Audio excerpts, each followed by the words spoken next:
We hope you enjoy the show.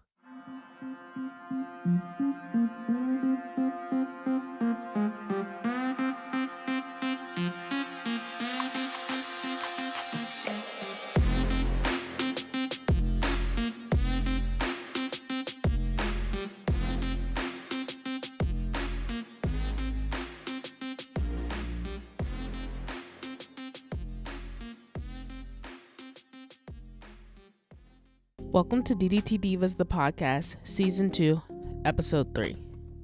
DDT Divas, the podcast, gives you the who, what, when, where, how, and why in Black pro wrestling. Whether it's talking with the hottest Black pro wrestlers in the industry or chatting with Black content creators and Black superfans, DDT Divas got you. I'm your host, Sade. I'm very excited to chat with this episode's guest, and I'm hoping that she and I can collaborate together in the near future. And I can't wait, and I know you can't wait to hear from her. But first, I want to thank everyone for listening to the previous episodes of DDT Divas, the podcast. Episode 1 featuring Ignite Wrestling's Kim Artlip, and episode 2, Nas Jabari McIntyre. So many people have listened to those episodes, more people than I could ever imagine, listening to those episodes. So thank you so much for listening. I really appreciate it. It means a lot to me. And I hope you are getting something from listening to the podcast. I hope you are learning, you are researching, you are thinking about things. I just hope you're enjoying yourself while listening to the podcast. So thank you so much. And all old episodes of DDT Divas, the podcast, can be listened to on Apple Podcasts, Anchor, Google Podcasts, Radio Public, Overcast, Breaker, Pocket Cast, Spotify, and YouTube. And be sure to follow DDT Divas on social media. DDT Divas is on Twitter, Instagram, Facebook. Please subscribe to our YouTube channel, DDT Divas YouTube channel, and subscribe to DDTDivas.com. And you also may want to join the DDT Divas Discord server. So I'm done with all the boring stuff. No more boring stuff for this episode. Let's talk about this episode and this episode's guest. This season, Season 2 of DDT Divas, the podcast, I chatted with people in the wrestling industry, a wide variety of people inside and outside of the wrestling industry, from wrestling promoters, owners, wrestling group creators. And now I'm going to chat with a backstage interviewer, Inring interviewer. So I'm very excited to welcome this episode's guest. This episode's guest is multi-talented. She is very multi-talented, and I want to be like her, when I grow up. I'm so inspired by her. Originally from Philly, and she is an on-camera host, interviewer, actress, writer, wrestling backstage interviewer, and journalist. So please give a big, warm welcome to this week's guest, Candace Cordelia.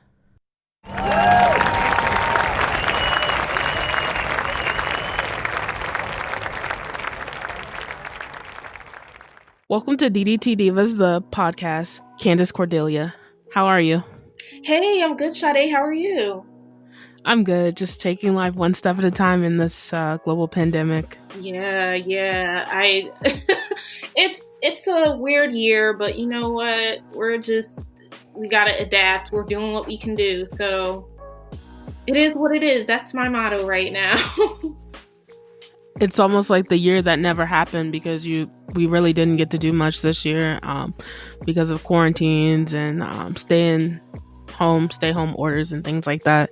Yeah, I mean, it's in the realm of speaking about wrestling in particular, and I've been talking about this quite a bit since the pandemic started. I mean, as a wrestling fan and working in wrestling, we miss it. I miss it. I miss going to shows, and I know that there are some shows happening, but I'm just kind of hunkering down and doing what I can do while I'm here, but just being safe as possible so that when things really get into full swing, I can just go all out and straight up go ham, which I intend to do. Restrictions are lifted. So yeah. Yeah, definitely. So jumping right in, you are an on-camera personality, a host, writer, actress, educator. How did you get involved in all of those occupations? That's a great question. It's funny you asked that because I was just thinking earlier today about multitasking, and throughout the course of my life, I've always been asked, like, how do you do everything that you do, and how are you involved in so many things, and why can't you just pick one thing? Like, I remember that was a question, even back in high school from, teachers and who meant well, but at the same time, they're like, you do so much, you should take a break. And I'm like, I can't. I mean, when it comes down to, for instance, getting into the acting aspect of my career, that's something that I've just done since high school. I was that kid that I was always into films and always watching a lot of movies and television. And I was a bit precocious in that sense. I would look at shows on Nickelodeon and I would be like, I could do that. But I was not a child who was like a kid actor and did theater when I was 5 or 6. That part of my life didn't really kick into gear until the top of high school. And I just immersed myself through my own will and stubbornness to getting into acting, first in theater. And I'm from Philadelphia, and Philadelphia is a huge theater city. So I just took the initiative to go to acting classes during the summer and to take part in acting productions in school. And it was, it might be hard to believe for people that, are getting to know me or haven't known me for that long, but it was hard at first because I hated public speaking. I hated it. I hated speaking in front of my class. I did not like, putting myself in the spotlight as a kid. So even my doing acting, it just didn't make sense to my family at all. They were just like, what? Why do you want to do acting? Because they just couldn't see it. But I saw it for myself, even though I was a bit shy growing up. But when it came to getting in front of a camera, I just was not shy. It was different being in front of a live audience. But for some strange reason, being in front of a camera just didn't faze me because I guess it was a matter of being able to not be myself and to kind of inhabit a character. It just felt much safer than standing up in front of people and doing public speaking. So that's pretty much how I got into that. And as time went on, I just continued doing it. Even on days that I didn't want to do it or needed to take a break, I just always found myself falling back into acting. And as far as the on-camera side, the hosting side, that just was kind of an offset. In terms of acting and getting into the hosting of everything, I also was a child that loved watching Oprah. Like, I think a lot of Black children growing up at the time that Oprah became a sensation. I mean, there was probably 1 in every 3 people who were Black. You mention Oprah's name and it's either I love her or I want to be her. There was nothing else. So I grew up with just seeing Oprah as an icon. And, aside from the acting, I definitely also saw myself hosting. And I have vivid memories of sitting in my childhood bedroom, giving interviews, taping myself on tape as though I was interviewing a celebrity or interviewing just a random person on the street. It was something that I did, especially before my brother was born. And I was just that kid. I was holed up in my room. If I was not listening to a musical, I was either writing or interviewing some imaginary person. So that was legitimately my childhood, and it was awesome. And from that point on, there was no viable way to get into hosting. It was much easier to do acting because, you take classes, you do plays in school. But for hosting, it was like, well, how do you get into hosting? Where the notion of having hosting teachers and workshops, it just was really just out of my realm and my depth. So with that was kind of a ramshot process for me versus acting. I mean, I did certain auditions for hosting, but the jobs were never really there. And I just didn't know, besides, packing bags to go to LA to be on like E! News or something, there was no other way coming from Philadelphia in my mind as to a certain definitive path to get into hosting. And I'm sure we'll talk about this much later in terms of how I got into hosting and interviewing for wrestling, which was also fated and destined, and there was no process to that. That I just got into hosting by happenstance in some way, but also, like I said before, just by will and ambition. And writing too. Writing was just something I always did as a kid. I mean, all of these things that I've done and continue to do, I just saw myself doing it. I just did it. For some reason, growing up, I was like, this is what I do and I'm going to do it. And even through the ups and downs and people who either got it or didn't get it, it was really my own intuition and my sheer will that I decided to do it, because I honestly tried doing other things. I mean, I've done other jobs. My resume that's not on camera is quite long in terms of jobs that I've done to get money, to live off of and to pay for school and whatnot, from real estate to, journalism, which I still do, and other jobs. So I'm really blessed and grateful that I'm able to still do those things, even in, this global pandemic that we're in right now. I know that was a mouthful, but I want to be like you, because I can barely do one thing. Like, it's so hard, but I want to be like you. Like, that's inspirational.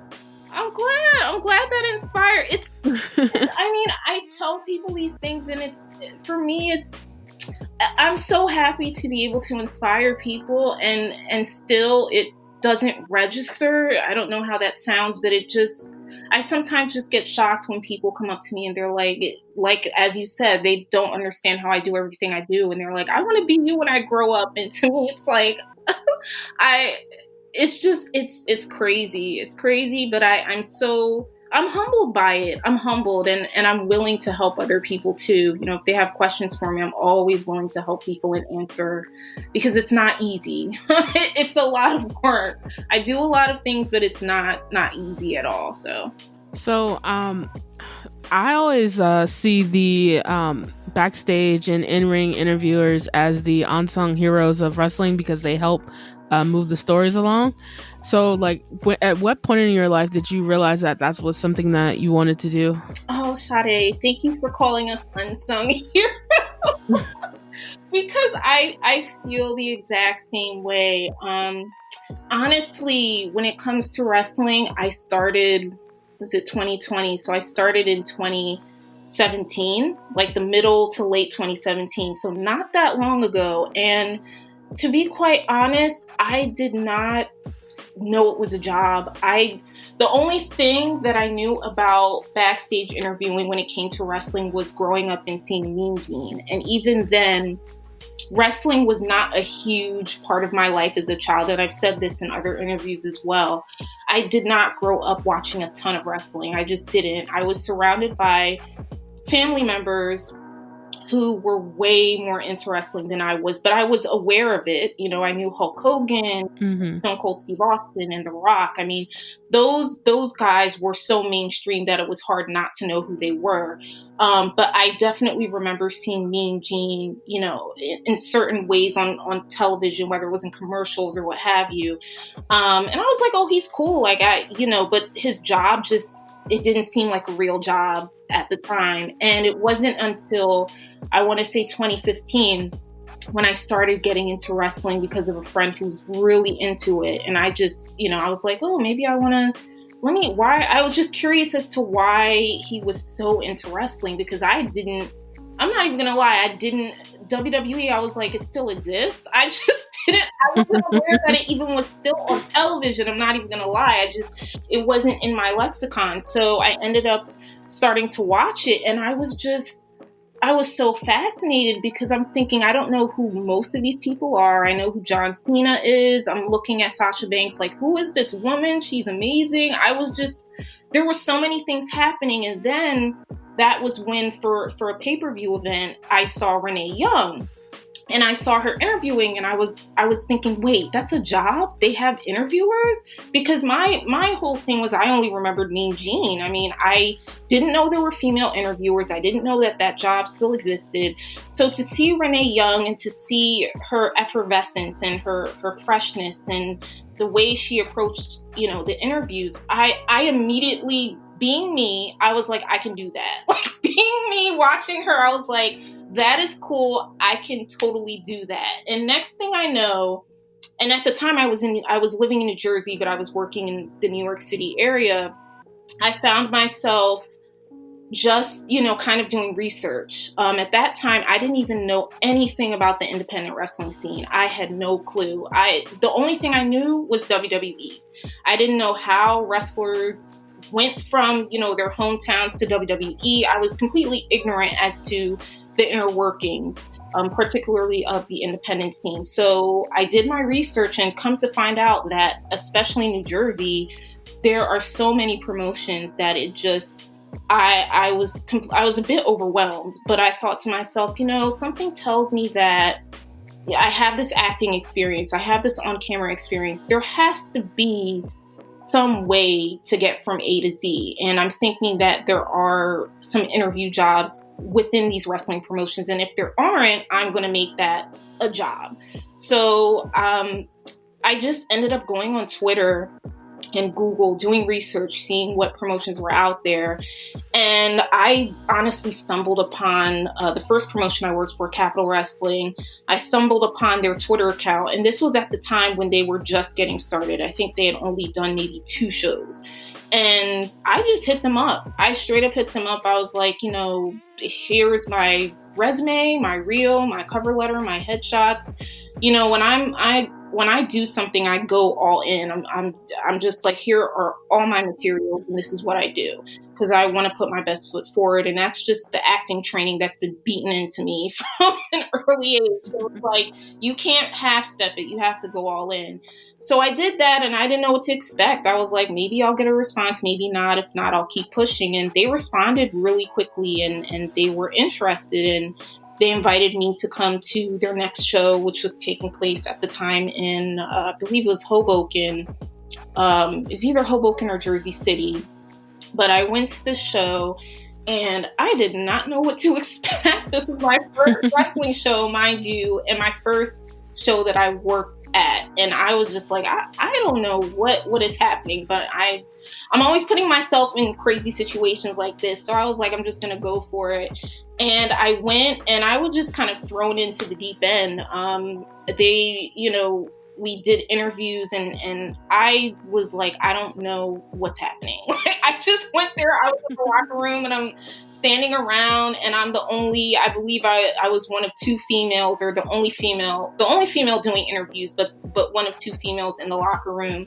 And, we had our talks, and I was meeting everyone, and I was just like, people were like, oh, what are, at first I remember someone asked me if I was a wrestler, and I straight up was like, no, not a wrestler. And I used to get that quite a bit because I'm tall, I'm 5'10", and I've been at shows where people would just take one look at me and say, are you wrestling? Do you wrestle? And then I'm like, no, I'm the Backstage interviewer. And they're like, oh, okay. So back to my first day or my first event doing this, I just was like, you know what, I'm just going to absorb everything and ask a ton of questions. I really don't have anything to lose. And so that's exactly what I did. And I remember interviewing certain tag teams or certain solo wrestlers, solo acts about, what was happening for the show. And from that point on, there was maybe 5% of me where I was thinking, do I really want to do this? And then the other 95%, I was like, you know what? I can't quit now. I'm just going to do it. And as time went on, I learned with each step. I really immersed myself in the promotion and the storylines. And I watched a lot more wrestling. I really took it upon myself to study because I was like, I'm in it now. I'm just going to do this. And from that point on, I just became a lifer. I was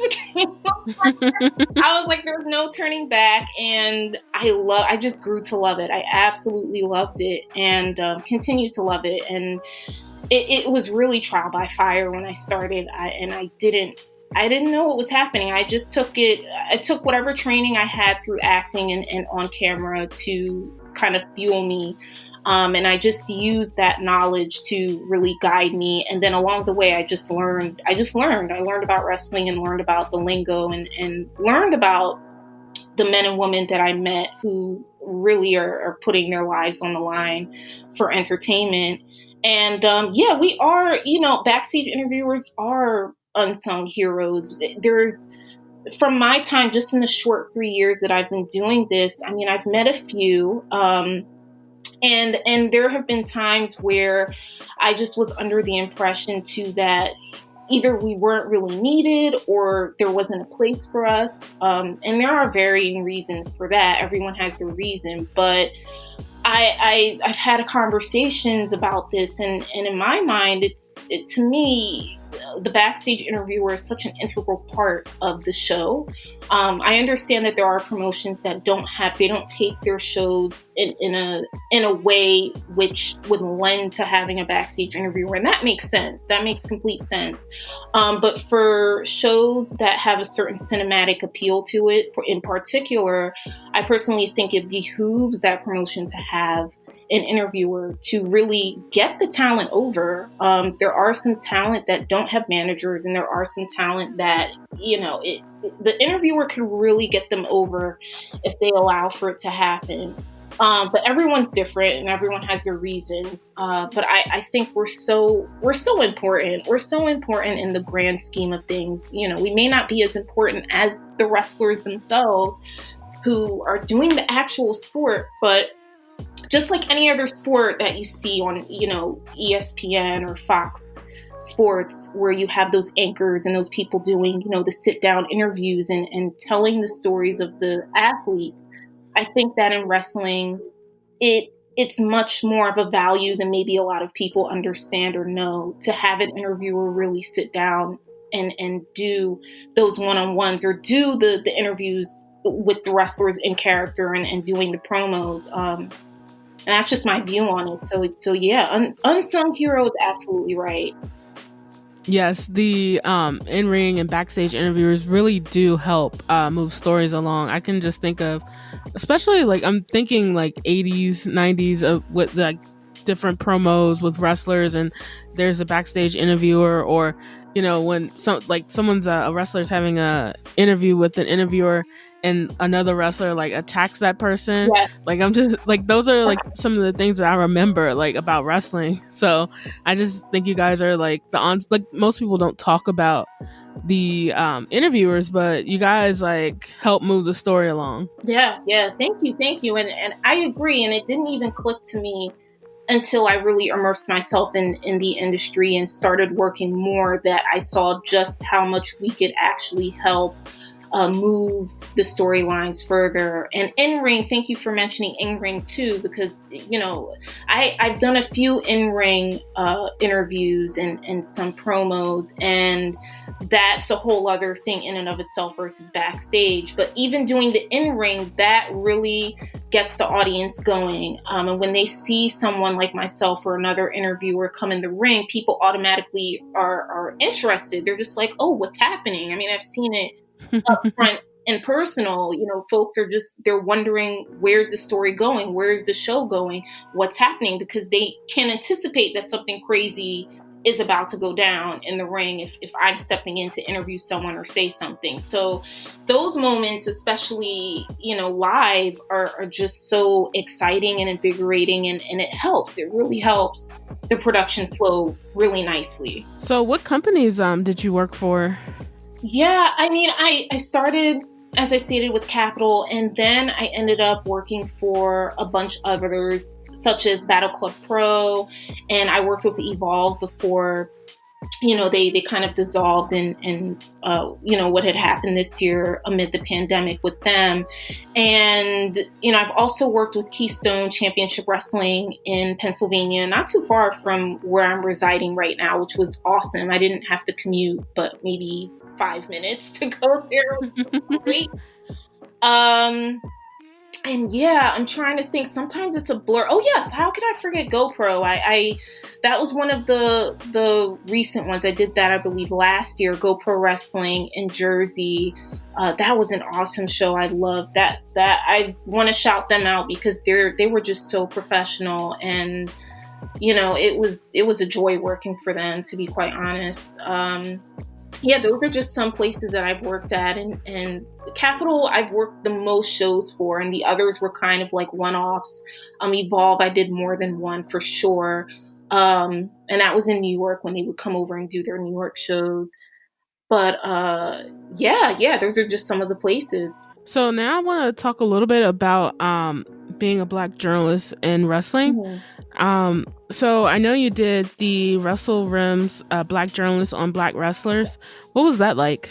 Oh, wow. So Brian, who is, the founder of Wrestling Realm and the guru of that whole operation, he invited me onto that panel to talk with a few other fellow Black journalists about wrestling and the state of wrestling and Black wrestlers. And I had met Brian prior to that at BlurredCon in the DC area, and we talked about we had discussions, and he interviewed me then, and we kept in touch. And I remember him just hitting me up one morning. He's like, "Yeah, do you want to come on this panel that I'm doing about Black journalists and Black wrestlers?" And I immediately was like, "I'm in," because I think it's really important to talk about this topic in particular, especially in 2020. It was great because we touched on a whole bunch of different things. I mean, we talked about, certain wrestlers in WWE, for instance. We talked about Keith Lee and the things that Booker T said about Sasha Banks and no, sorry, not Sasha Banks. I apologize. Naomi, because there was that controversy that happened.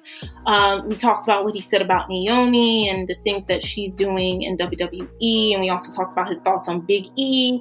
And we mentioned, at least I mentioned a few indie wrestlers in the scene that I came up with. And we just talked a lot about just the state of what's happening. We also mentioned, I believe we mentioned AEW. We talked a bit about AEW heels because at the time that we did that panel, I think it was either a day or two after that announcement came out about AEW heels, and people were up in arms about the price point and things of that nature. So we had a discussion about that. But it was fabulous just being able to connect with other Black journalists and talk about wrestling. I mean, I always found myself in different spaces where I never ever saw a lot of people that look like me. That's just something that's happened, in the course of my life thus far. So to be able to sit down, even though in quarantine, and just talk about something that we loved and talk about people in the space and to really recognize that we are in this space and we do hold a really important space in wrestling. It was awesome, and hopefully we'll get to do that again. It was really fun too. It was fun just getting, even after we had the panel, we just kind of stayed on the call and we talked about, what was going on SmackDown and Raw and all these things, and just kind of, chewing the fat about that. So yeah, it was a great experience. It really was. I give kudos to Brian for setting that whole thing up. Yeah, I watched and I really enjoyed it. And it is really good to see Black journalists in wrestling. So and that's what I want to ask you, in your own words, how important is it to you to see more Black journalists covering wrestling and discussing wrestling? I know you kind of already touched on that. But... No, it's okay. Yeah, that's a fabulous question. I mean, man, when I started in this industry, I did start as a backstage interviewer, but I've also written for websites like Diva, and I immediately saw that there's not many Black journalists in the space. There just are not. I don't know why that is, but I think it is important because,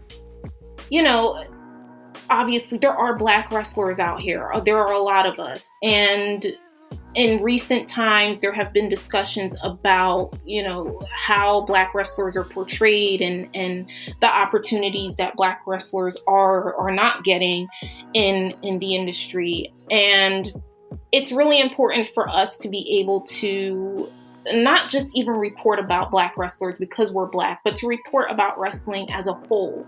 Our perspective might be different from someone else's just based on the experiences that we've had in our lives.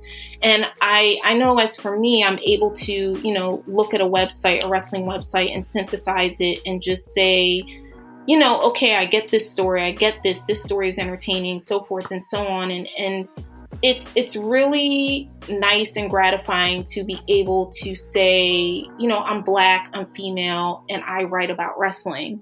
First and foremost, also because I have not really met a lot of Black female journalists in this space. I just haven't. Me even walking down the street and talking to someone and them getting to know me. And when I mention wrestling, they're automatically like, what? Because they look at me and they're like, this just happened to me recently. They take one look at me and they're just like, that is so fascinating. I would have not guessed that you would have liked wrestling, because I think in people's minds, they think wrestling and they have all these stereotypes already come into play. They already have an idea in their head of what a wrestling fan, much less a wrestling journalist, looks like. So me being me, and I just am like, yeah, I'm a backstage interviewer and I am also a journalist and I talk about wrestling. It's automatically a point for them to just be in utter shock, which amuses me. Like I'm completely cool with it. But I think there should be more of us, and I'm sure in time that will happen. But there's also a level of being comfortable in the space, and that's a huge factor. And perhaps maybe that's why there are not a lot of Black journalists in wrestling. I'm sure everyone has their own story, but it's really important for someone like me and other Black journalists in this space to really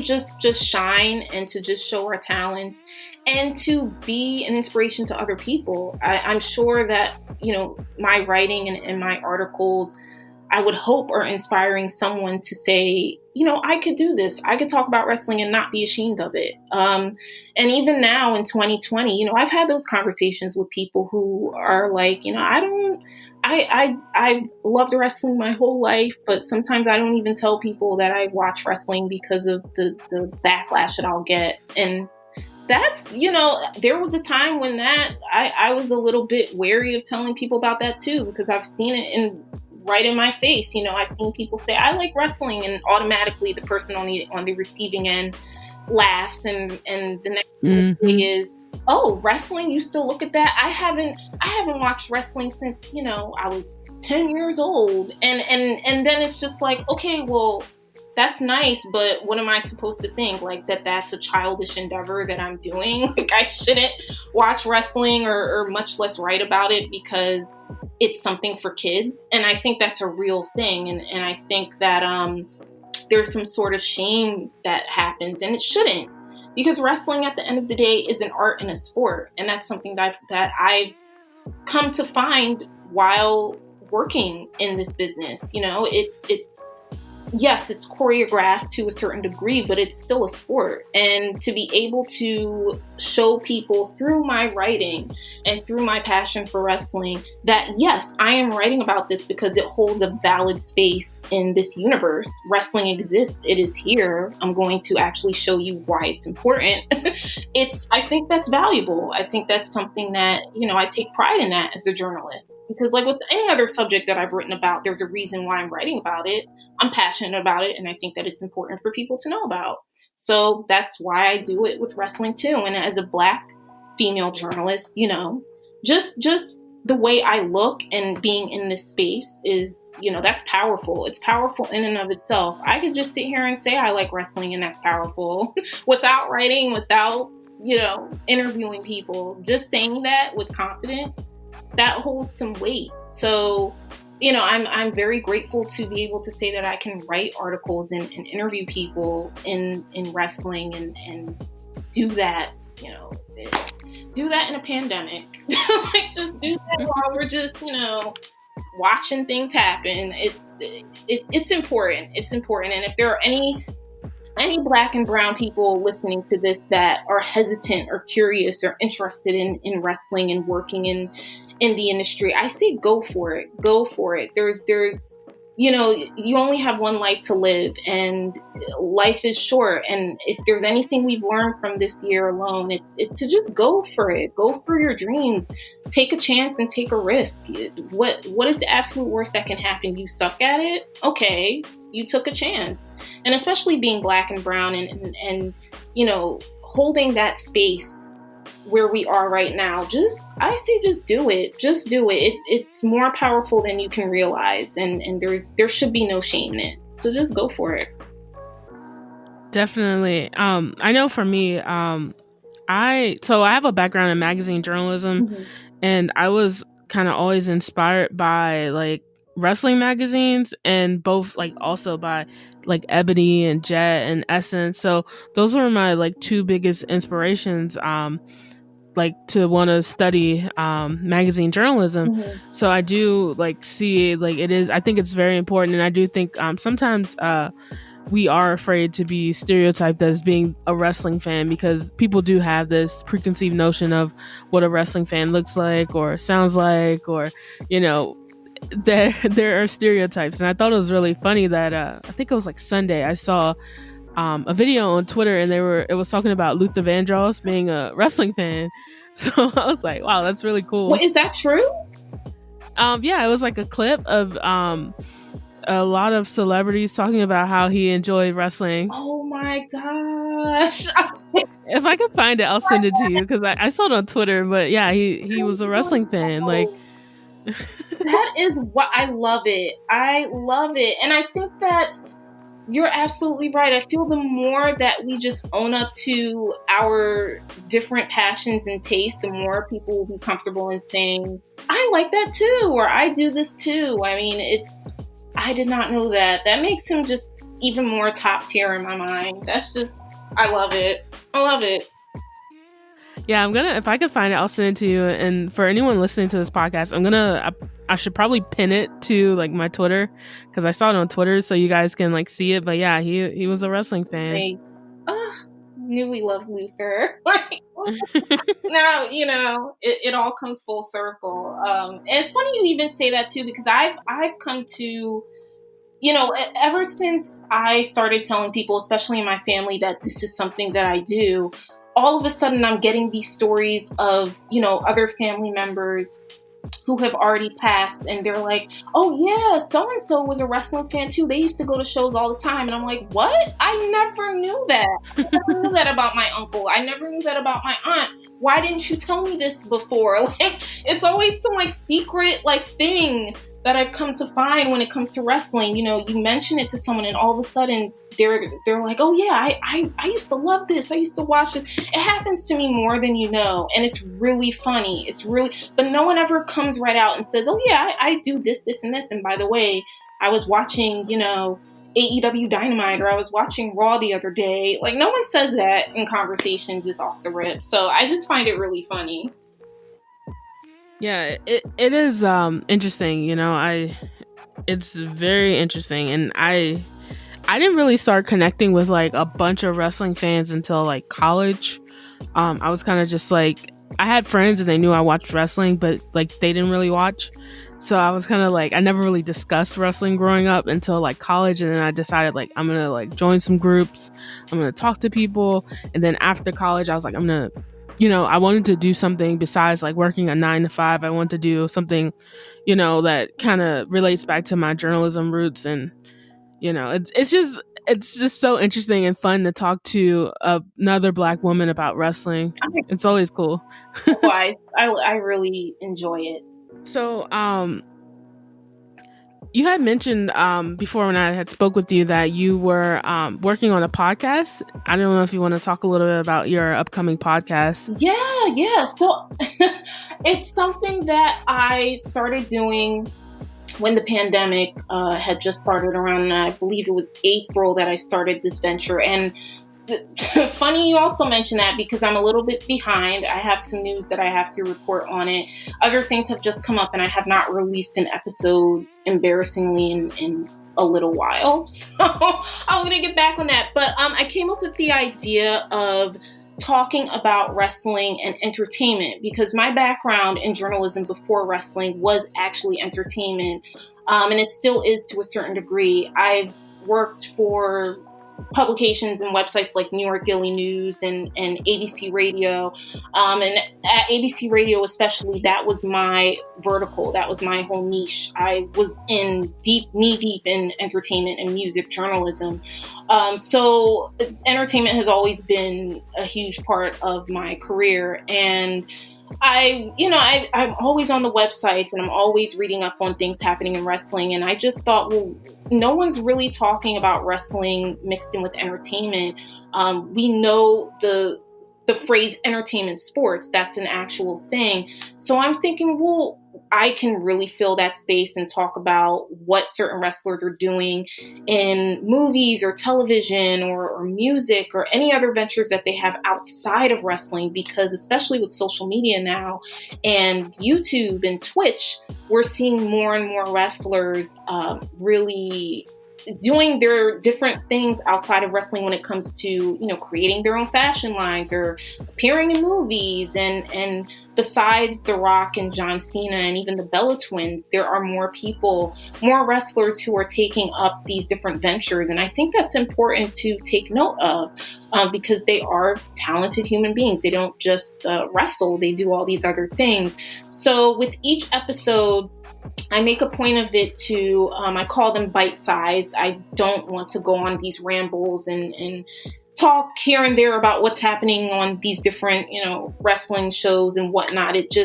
I feel like with people's attention spans, it's just so much more easier for them and for myself to record these bite-sized episodes talking about what these wrestlers are doing outside of the ring. And I mean, I've touched on different TV projects on Netflix and different film projects. And each episode that I do, I'm fascinated by what these people are accomplishing, particularly now with Twitch. There are a lot of wrestlers on Twitch and YouTube.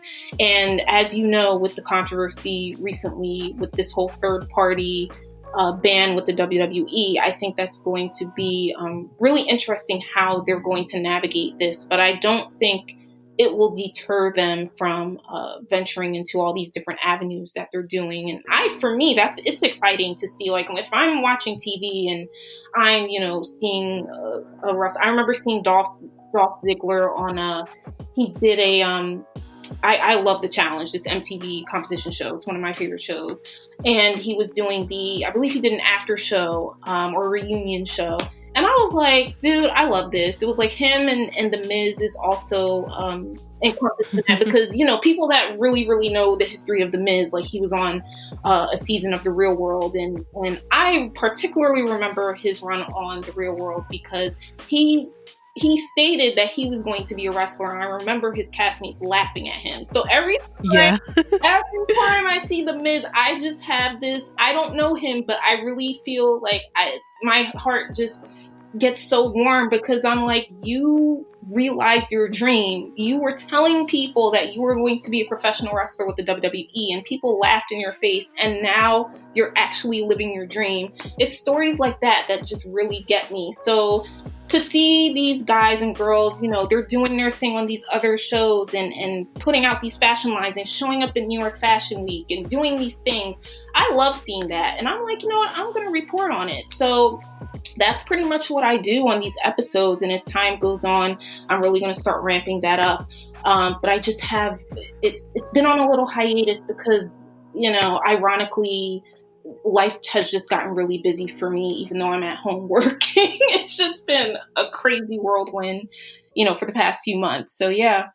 Yeah, and sometimes when you work from home, it feels like you're working more than in office. That's what it feels to me. Like, I feel like I work more from home than I did when I was in the office. Right. It's wild. When the pandemic started, I was just like, okay, this is cool. Like, I was I was just doing my thing. Things were a bit smooth, but because I like to do 1,000,001 things, I took it upon myself to put a lot more on my plate and just run with it. And now I'm like, oh yeah, I'm really busy. This is a lot, but I'm not going to complain. I always find myself in that position anyway, as we were mentioning or discussing earlier. I'm always doing 1,000,001 things. So what wrestling promotions are you enjoying right now? That you're looking at, you love?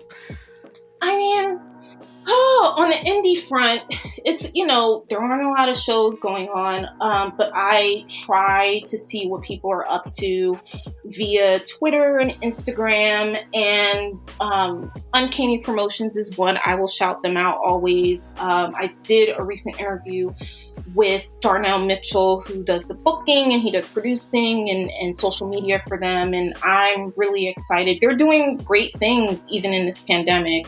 They're releasing stuff through IWTV, which is fantastic. So I'm really excited to see where things go with Uncanny.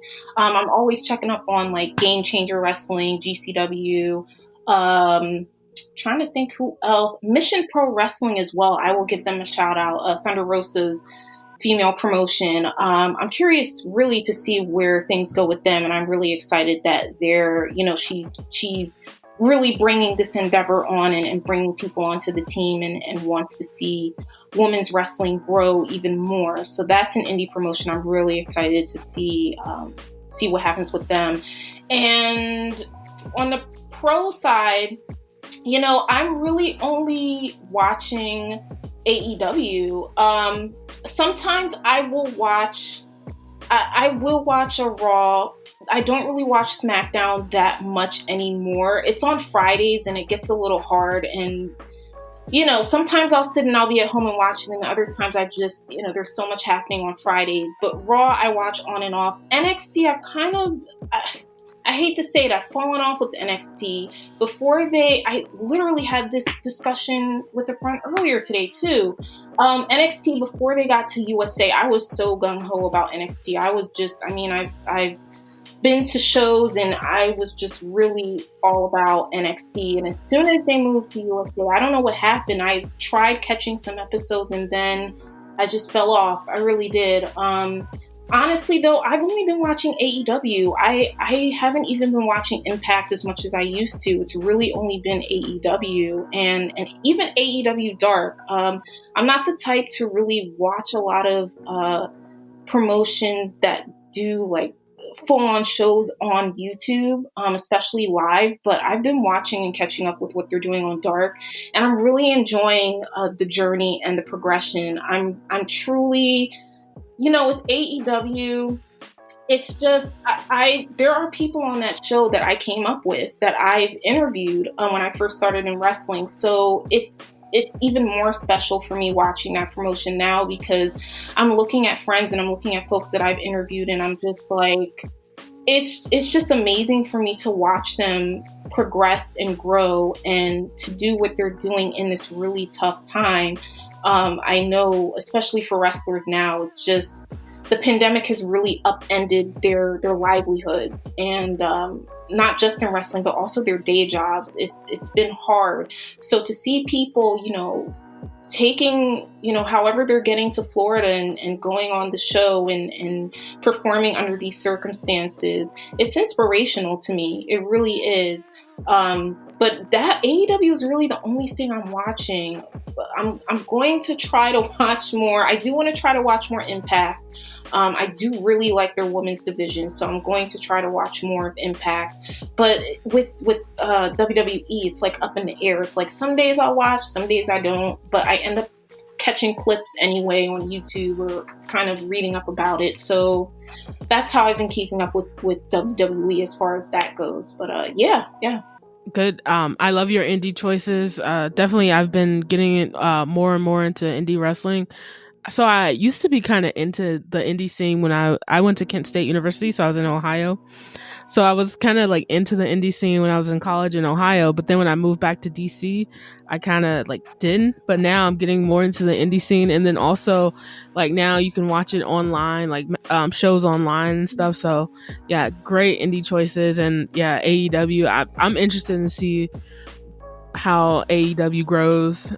They just have a bunch of talented people and people that I enjoyed on the indie scene. So it's cool seeing them in AEW now. Yeah, it really is. It really, and I forgot to also mention for the indie side, Booker T's promotion I've been following as well recently, Reality of Wrestling, and that's another. I like watching that online. Actually, I like watching what they do. I get the notifications, and I pop in and start to see what's going on. And Eve as well is another promotion. I forgot to mention them. Eve, they're really good. So I've been checking out what's up with them.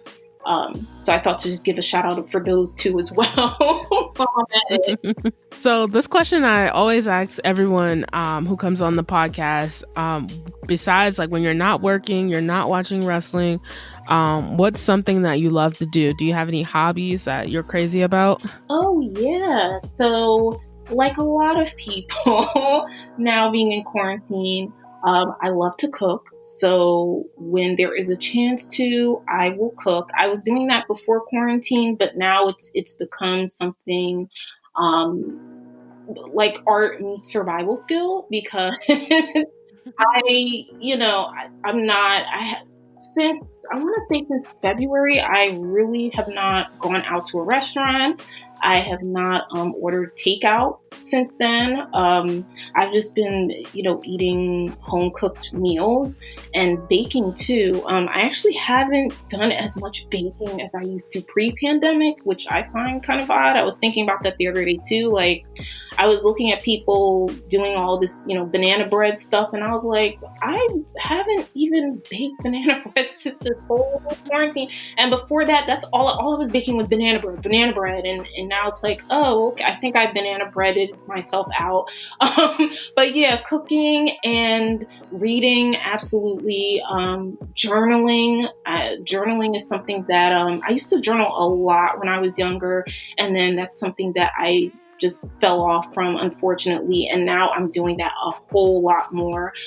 That's like my form of just meditation in a way. Just journaling either in the morning or in the evening is something that I really enjoy doing. And playing video games, I have been getting back into playing video games, more so mobile games. I do have a PlayStation 4, but I've been on my phone playing mobile games and playing the most random games too. Like I love cooking games. Like I'm playing Diner Chef, whatever, those competition, Diner Dash. I'm playing that. I am playing that. I'm not ashamed to say I'm playing that. And I'm at like level 5 something right now. And I'm going to keep going until I can't go anymore.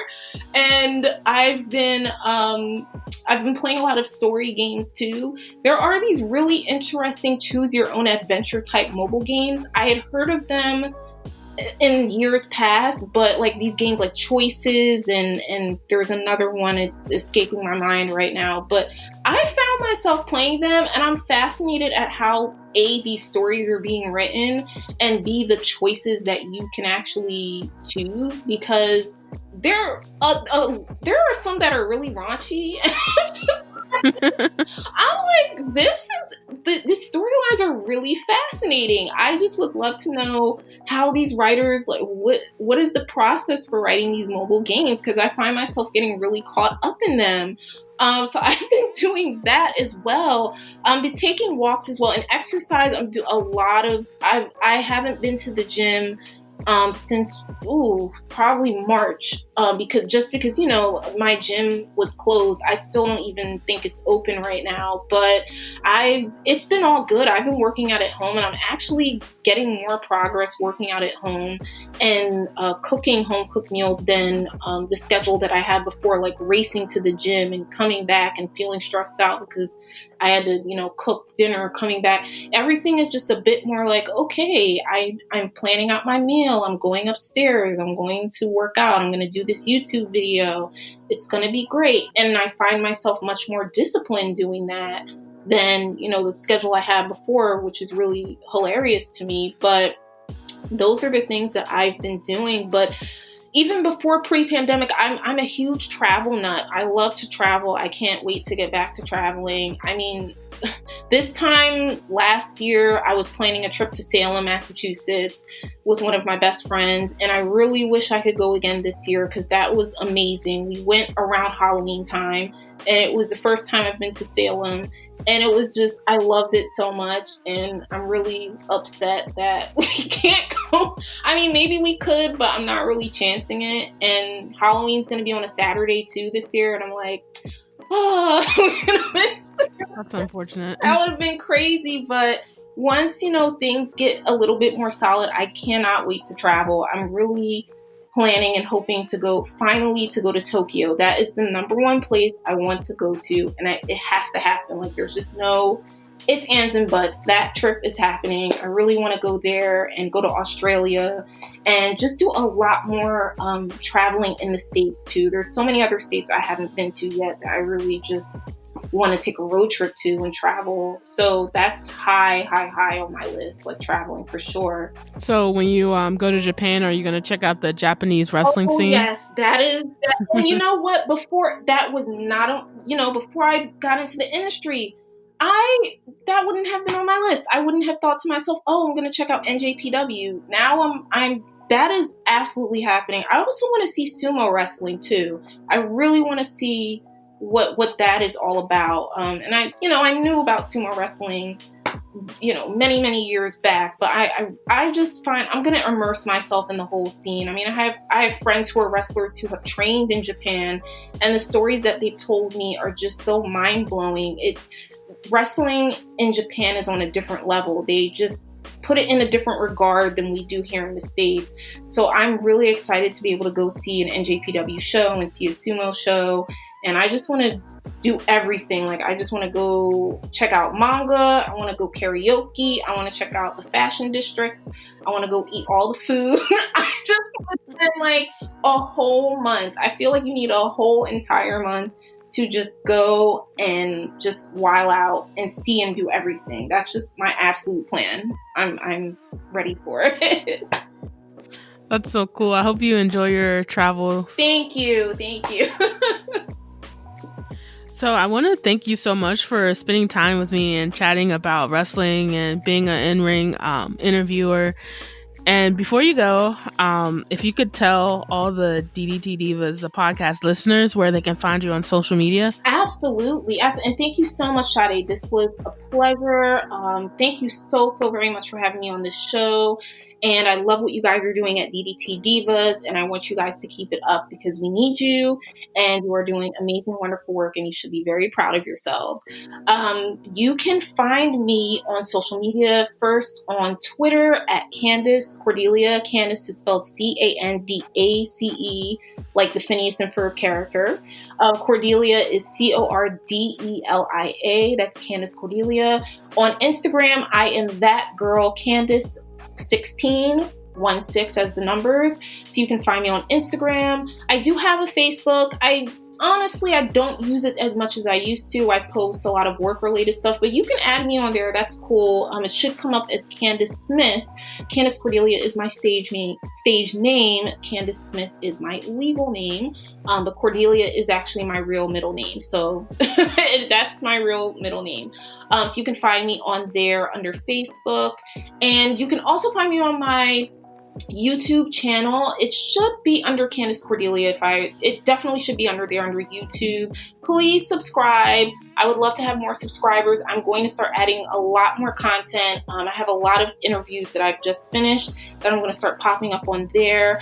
I write for Double G Sports, and you can find a lot of interviews that I do for Double G Sports on my YouTube channel as well. So check that website out, because I'm going to have a lot more content coming out through their articles and video interviews. Trying to think, yeah, that's pretty much where you guys can find me. And when there's time for me to start really doing TikTok or Triller, I'm trying to figure out which one. There's so many things out here, but once I really get, either it's going to be TikTok or Triller, once I figure out what it is, I'll let you guys know about that as well. And y'all can see whatever shenanigans I get up to on either of those platforms. Yes, be sure to follow Candace. She's such a great person. Just show her some love and follow her and subscribe to her YouTube. Thank you. Thank you so much, Sade. You're great as well. I really appreciate it and love this conversation. Let's do it again. Yes, thank you so much.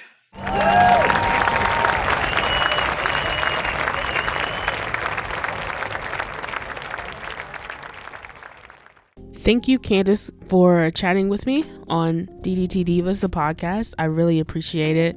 Such a lovely, fun chat that we just had. For everyone listening, to all the listeners, don't be afraid to say that you're a wrestling fan. Don't be ashamed. There's nothing wrong with enjoying wrestling. Wrestling is fun. It's cool. It's exciting. Don't be ashamed. It's all good. We all love wrestling, and that's okay. Also, thank you to the listeners for listening to this episode. I really appreciate it. I hope you guys enjoyed the episode. Also, please be sure to follow DDT Divas on Facebook, Twitter, Instagram. Join our Discord server. Subscribe to the DDT Divas YouTube channel. Subscribe to ddtdivas.com. Wherever you listen to this podcast, just like it, favorite, subscribe, whatever you do on the podcast platform. Just make sure that you never miss an episode of DDT Divas, the podcast. And before I go, I want to make sure everyone knows that I did go back after chatting with Candace, and I did some research. It is true. Luther Vandross was a wrestling fan. He was a fan, and a lot of his celebrity friends and his colleagues and peers actually knew he was a wrestling fan. A few of them knew. And I'm going to make sure that I pin the tweet or wherever the link. I'm going to make sure I try to link it to. With that being said, I just want to thank everyone for listening, and be sure to be on the lookout for another episode 4 of season 2. So thank you so much for listening.